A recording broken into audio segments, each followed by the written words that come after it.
when I looked, it's kind of strange for any athlete to be fairly successful and want to fast, because sometimes it's the last thing. Any time you talk to an athlete about fasting, or most humans, it's like, I don't have time in my life for something like that, but I'm focused on these goals right now and it's going to take me away from those goals. And and I'm not here to tell anyone to fast, by the way. I'm just here to share my experience, and whatever you get from that, you get from that. Because it's a very personal journey that led me to this. Actually, the first time I ever came across fasting was at the Woodstock Fruit Festival, and Doug Graham gave a talk on it, and I was fascinated by it. And he was showing people like Grant Campbell, who took like 2.5 hours off his 100-kilometer race time since fasting.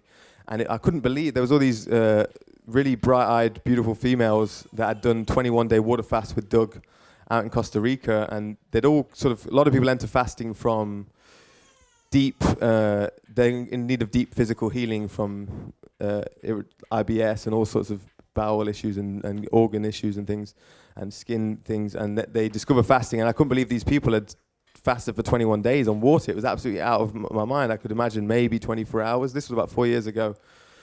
And I thought, but after I'd heard his talk and the explanation that, your body sort of has a to-do list, and digestion takes up the most energy. And when you stop digesting, then it can get to the later things on the to-do list, to healing the organs, to healing the joints. And as long as we're digesting, those things are just not an issue for it. It's not a priority for the body to heal.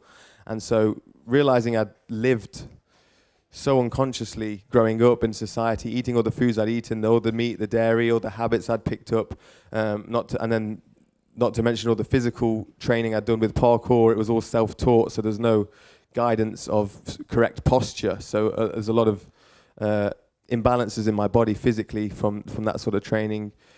And yes, I was fairly successful, but it got to a point in my life when I just wasn't satisfied. I understood mobility and how a body should function. I studied so much, like people like Ido Portal, and did a lot of yoga. I understood alignment, and when I looked at myself in the mirror doing these movements, I just wasn't aligned. And I was like, what I want to feel free in my body. I see children moving free. They wake up, they jump out of bed, they spin around. There's no warm up. And I really believe as an adult, if we're doing things right, we can carry that same energy. And it's just a deep burning desire to sort of return to that pure state. And I tried so many different things to heal, from intermittent fasting to urine therapy, to all these supplements, to injecting B12 into my ass, to, all these things we try. And you're like, maybe it's this, maybe it's nutrition, maybe it's, and we've all got to that point where not all of us maybe, but you're vegan and you're raw and you're feeling better than you felt, but then you're still like, some days you're just feeling down and you're like, maybe there is something in eggs. I've had that thought, maybe there is something. And it's like, but I'm not going to turn to that. And fasting was really the last option at the back of my mind that I was running away from. That was like, it's the simplest thing. Just stop everything and see what settles. Remove all the noise from having faith from what I'd learned from Doug and done more research, and over the years since then met many more people that had done extended water fasts. People like Dan the Man, the Life Regenerator on YouTube, doing 40 days, Sean Walsh in Hong Kong doing 40 days, people doing unsupervised 40-day water fasts at home, completely fine. Intelligent people that know themselves, that haven't just jumped into it.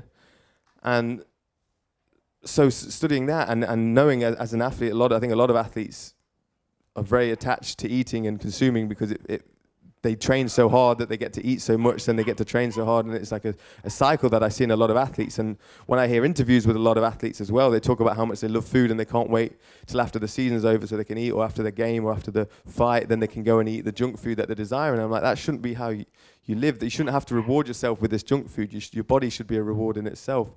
And so I understood these as I see this in society, the way mainstream society is so attached to the food, and that it actually dampens our spirit and our bodies and reduces our longevity. And so studying that, I was like, right, okay, I need to fast. And so in April was the first time I ever woke up, lived the day, and went to bed without eating a thing.